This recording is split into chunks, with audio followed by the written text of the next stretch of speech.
एक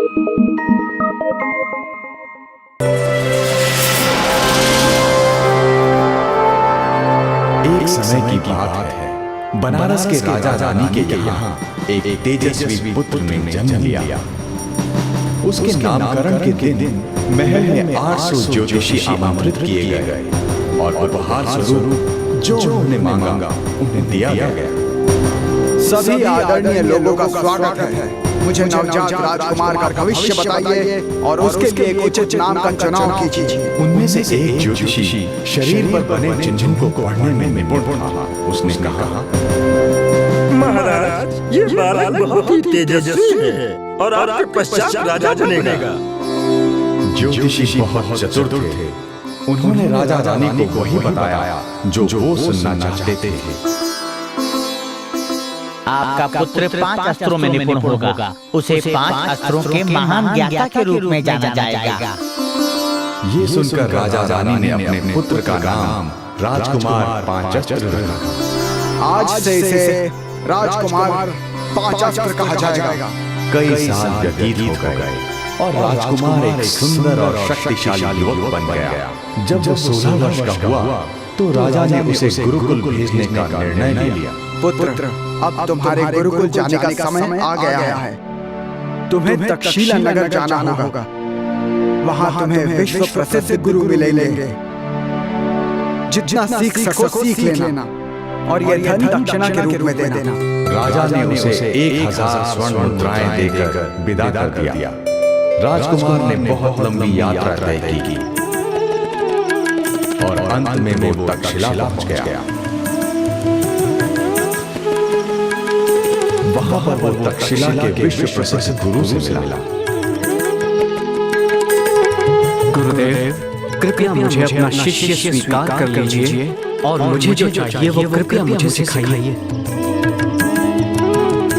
ठीक है पुत्र, तुम्हें ध्यान लगाकर मेरे आदेशों का पालन करना होगा। और राजकुमार ने शिक्षा ग्रहण करना आरंभ कर दिया। उसने बहुत परिश्रम से पढ़ाई की और गुरु का सर्वश्रेष्ठ शिष्य बन गया। जब गुरु ने उसे वो सब कुछ सिखा दिया जो उसके लिए आवश्यक था, तो उन्होंने राजकुमार को विशेष उपाधि प्रदान की। तुमने अपनी शिक्षा पूरी करके उसमें निपुणता प्राप्त की है।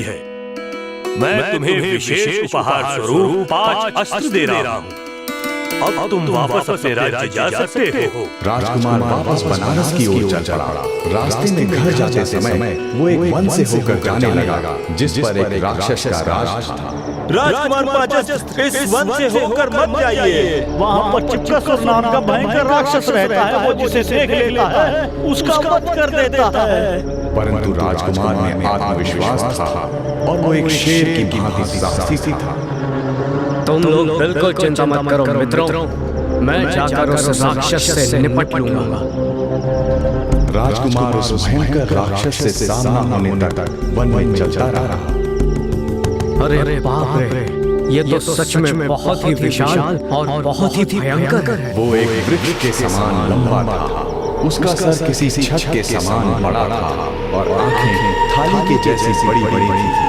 उसके विशाल मुंह से 2 पीले दांत बाहर निकले हुए थे जो बदसूरत होकर भूरे हो गए थे।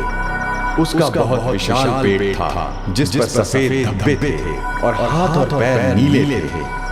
राक्षस राजकुमार पर बहुत तेज दहाड़ा। तुम मेरे वन में कहां जा रहे हो तुच्छ प्राणी? तुम मुझे स्वादिष्ट फल की भांति लग रहे हो। मैं तुम्हें खा जाऊंगा। क्योंकि राजकुमार ने हाल ही में शिक्षा पूरी की थी और अपने गुरु से सर्वोत्तम पुरस्कार जीता था, इसलिए उसे लगा कि वो सब कुछ जानता है और वो कुछ भी कर सकता है। उसने कहा, मेरी बात सुन भयंकर राक्षस, मैं राजकुमार 5 अस्त्र हूँ और मैं तुम्हें ढूंढने आया हूँ। मैं तुम्हें मुझ पर आक्रमण करने का न्योता देता हूँ और मैं तुम्हें पहले ही अस्त्र से मार गिराऊंगा। मेरे शक्तिशाली धनुष और मेरे विष बुझे तीर से। राजकुमार ने अपने धनुष पर जहरीला तीर चढ़ाकर सीधे राक्षस पर चला दिया, परंतु तीर उसे बिना हानि पहुंचाए उसके बालों में गोंद की भांति चिपक गया। भले ही तुम्हें उससे हानि नहीं हुई होगी, परंतु अब मैं एक एक करके तुम पर 50 तीर छोड़ूंगा, वो भी लगातार। फिर एक के बाद एक राजकुमार ने पूरे 50 जहरीले तीर उस पर छोड़े, परंतु वो सारे ही राक्षस के बालों में चिपक गए, जिसे चिपकासुर कहा जाता था। फिर राक्षस ने अपने शरीर को अपने छत की भांति सर से लेकर नीचे अपने नीले पैरों तक लाया और सारे तीर बिना हानि पहुंचाए भूमि पर गिर पड़े। अब मैं अपना तीसरा अस्त्र उपयोग करने वाला हूँ। राजकुमार पांच अस्त्र ने अपना तीसरा अस्त्र 33 इंच लंबी तलवार निकाली। उसने उसे अपने शत्रु पर घोंप दी, परंतु तलवार राक्षस के चिपचिपे बालों की परत में चिपक गई। चिपकासुर, अब तुम मेरे इस चौथे अस्त्र से नहीं बचोगे। उसने अपना चौथा अस्त्र भाला राक्षस पर फेंका, परंतु वो भी उसके बालों में चिपक गया। अब ये मेरा अंतिम अस्त्र होगा। हे ईश्वर, मेरी सहायता कीजिएगा। उसने अपने 5 अस्त्रों में से अंतिम अस्त्र गदा से राक्षस पर आक्रमण किया, वो भी चिपकासुर पर चिपक गया। हे राक्षस, क्या तुमने कभी राजकुमार 5 अस्त्र के बारे में सुना नहीं? मैं अपने 5 अस्त्रों तक सीमित नहीं हूँ। मैं जवान हूँ, मुझ में बल है, मुझ में ताकत है, सूझबूझ है और मैं शक्तिशाली भी हूँ। मैं तुम्हारे टुकड़े टुकड़े कर दूंगा राक्षस। वो चिपकासुर को अपने दाएं हाथ से मारता है, किंतु उसका हाथ राक्षस के चिपचिपे बालों में चिपक जाता है।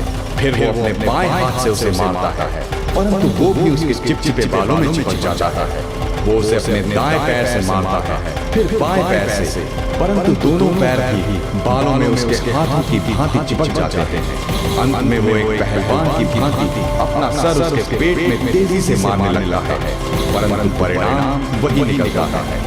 उसका सर भी राक्षस के बालों में चिपक जाता है। जब भी वो 5 जगह से राक्षस पर चिपका होता है और वो उसके बालों से लटका होता है, परंतु राजकुमार को भय नहीं लगता। चिपकासुर सोचता है, ये तो सच में बहुत विचित्र बात है। ये मनुष्य की अपेक्षा शेर अधिक लगता है। यद्यपि ये मुझ जैसे भयंकर राक्षस के चंगुल में है, इसे नाम मात्र का भय नहीं लगा। मुझे इतना समय हो गया है इस वन में लोगों को मारते हुए, परंतु मुझे आज तक इस राजकुमार की भांति साहसी पुरुष कभी भी देखने को नहीं मिला है। इसे मुझसे भय क्यों नहीं लग रहा? क्योंकि राजकुमार 5 अस्त्र किसी आम इंसान की भांति नहीं था, इसलिए चिपकासुर उसे खाने से डर रहा था और उसने पूछा, नवयुवक, क्या तुम्हें मृत्यु का भय नहीं है? मैंने बहुत सारे लोगों को मारा है, परंतु मैंने तुम जैसा साहसी मनुष्य आज तक नहीं देखा। मुझे बताओ, तुम इतने निडर कैसे हो? भला मुझे मृत्यु का भय क्यों होना चाहिए?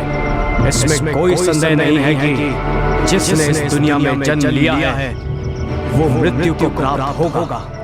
फिर उस तेजस्वी राजकुमार ने सोचा, मेरे गुरुदेव ने जो मुझे 5 अस्त्र दिए थे वो तो इस राक्षस के सामने बिल्कुल नाकाम हो गए।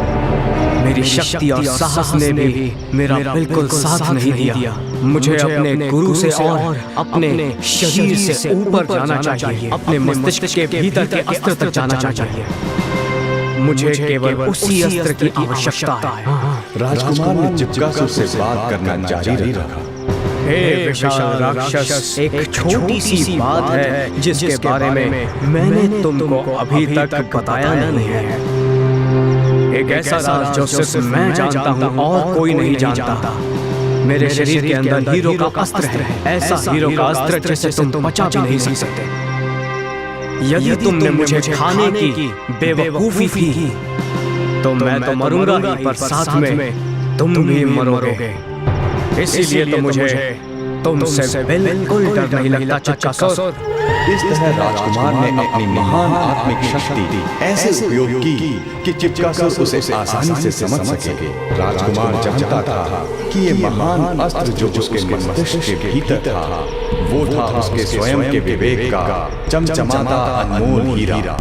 चिपकासुर ने सोचा, इसमें कोई संदेह नहीं है कि ये साहसी मनुष्य सच कह रहा है। यदि मैं इस मटर के दाने के बराबर साहसी मनुष्य को खा भी जाता हूँ तब भी मैं इसे पचा नहीं पाऊंगा, इसलिए मैं इसे छोड़ दूंगा। अपनी स्वयं की मृत्यु के भय से उसने राजकुमार पांचस्त्र को छोड़ दिया। तुम एक महापुरुष हो, मैं तुम्हें नहीं खाऊंगा, मैं तुम्हें बिना छुए जाने दूंगा। और जैसे ग्रहण के बाद चंद्रमा दोबारा निकलता है, तुम भी अपने सगे संबंधियों के लिए वैसे ही चमकते रहो। जाओ। इससे राजकुमार ने सीखा कि विवेक ही वो उपयोगी अस्त्र है जो हम सबके अंदर है, न कि बाहर। राजकुमार ने उस अभागे राक्षस को एक सीख दे दी। हे चिपकासुर, तुम्हारा जन्म एक हत्यारे, रक्त पीपासु और नरभक्षी राक्षस के रूप में इसलिए हुआ क्योंकि तुमने अपने पिछले जन्म में बुरे कर्म किए थे और इसलिए तुम्हें इस जन्म में केवल कष्ट भोगना पड़ेगा और सारी पीड़ाएं उठानी होंगी। इससे तुम्हें इस जन्म और सारे जन्मों में केवल कष्ट ही मिलेगा। अब क्योंकि तुमने मुझे छोड़ दिया है, इसीलिए आज से तुम किसी को भी आसानी से जान से नहीं मार पाओगे। राजकुमार पांचस्त्र चिपकासुर को शिक्षा देते रहे। ध्यान से सुनो, किसी की जान लेना इस लोक में कष्ट का कारण बनता है और पुनर्जन्म नरलोक में या पशु या भूखे दैत्य के रूप में होता है। जानते हो चिपकासुर, यदि सौभाग्यवश तुम्हारा पुनर्जन्म एक मनुष्य के रूप में होता है तब भी तुम्हारा जीवन काल छोटा होगा। अंततः राक्षस 5 आरंभिक चरण अपनाने के लिए तैयार हो गया। इस तरह उसने स्वयं को राक्षस से एक जंगल में रहने वाले दोस्त में बदल दिया। अच्छा तो ठीक है चिपकासुर, अब मैं चलता हूँ। राजकुमार ने राक्षस के हृदय परिवर्तन के बारे में सबको बताया। यदि आप लोग उसे सदैव भोजन देते रहेंगे तो वो आपको कभी हानि नहीं पहुंचाएगा। उसके बाद लोग उसे सदैव भोजन देकर शांति से रहने लगे। राजकुमार पांचस्त्र बनारस लौट आया और बनारस का राजा बन गया। इससे ये शिक्षा मिलती है कि जिस एक अस्त्र की आपको आवश्यकता है वो आपके भीतर ही छिपा है।